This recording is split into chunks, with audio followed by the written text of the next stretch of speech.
Welcome back. Where your front doorstep, front porch, whatever you want to call it, can tell quite the story. Right now, it tells visitors whether you're still hanging on to summer with those flowers that are probably dying, or embracing fall. Or if you just haven't gotten around to doing anything about it. There's that. We are here for you. Front stoop maybe needs a makeover. Garden guy Dale Kay joining us live with some autumn decorating solutions to make things really pop. Good morning, Dale. Good morning, Kelly. We're live here in Mendota Heights. And I just got to tell you right off the bat, guys, I absolutely love fall. Now, being an Aussie, I don't exactly like what comes next winter. I don't do the winter thing, but I really have learned to embrace fall.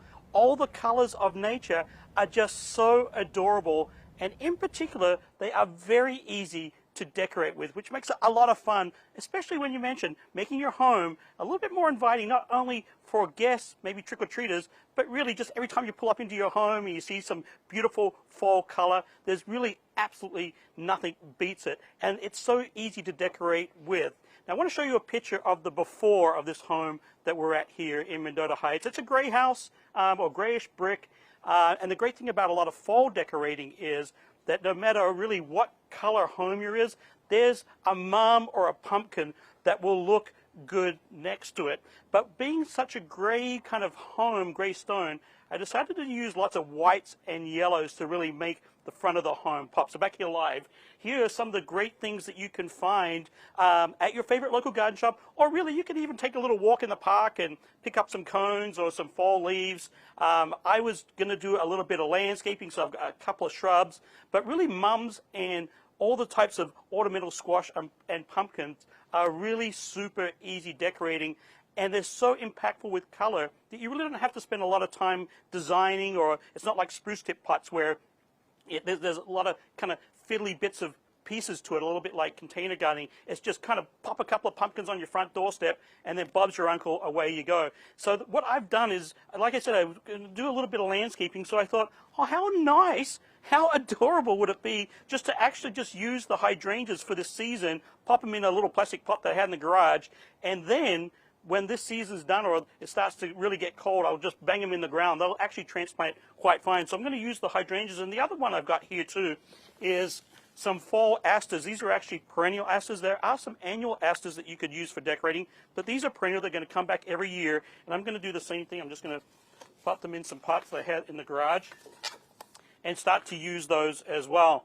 Now, I love using pumpkins vertically as well. I've got 3 different colors there. All the Cinderella type pumpkins are really fun to use. And as I mentioned, there are so many different types of squash and ornamental pumpkins that really, it's a clean palette. You can really have some fun. This American Tondo right here, this is really a fun pumpkin to use, or fun squash to use. It has these ribs on it, which make it really interesting as far as texture. So I'm going to pop that up in the front here. Also, Crotons, they're fantastic. So like a little houseplant, that does quite well on the doorstep. But when it gets cold, I'm going to bring it inside. But even if you're in an apartment, maybe you don't even have a front doorstep, the Croton there, pop that on the table, and that kind of brings fall indoors as well.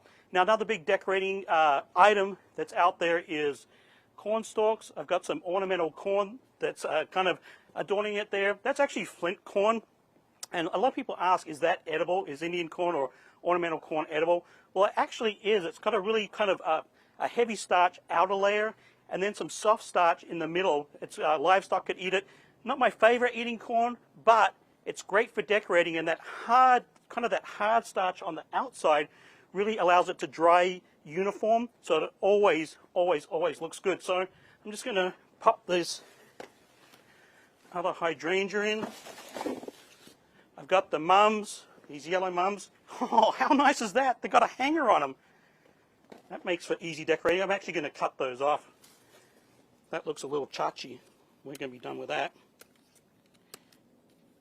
There we go. We just hide the hanger. Oh, there we go. That looks good. A couple more pumpkins. Just like that. You got the white up against the black door there. That's fun. And I could even pop some acorn squash in and around these pots. That'll just kind of hide the grower pot that's back there. Like that. on the other side as well. And there you go. Front doorstep makeover. Wow, from drab Back to to you. fab, Dale. Bravo. Well done. You stole that line, Kelly. I mean, not that it was a drab house, but I'm just saying. Yeah, great stuff. Oh, that's my What? little guy. Oh. Dale has come and helped me because we struggle in this avenue, and Oh. that is an old statue. I don't that's know the drab. story behind it. It's my grandmother's or my husband's grandmother's, and it's now in St. Paul. Oh, okay. This would be It's our little very guy. hard to make look a little good in elf? the fall. Yeah, give me some ideas. Maybe a little, I don't know, holding a pumpkin or something. We'll work on it. I can help you with winter. Just put a scarf around him. Yes. There He's you like go. our snowman. Yeah, I like Thank you, it. Dale.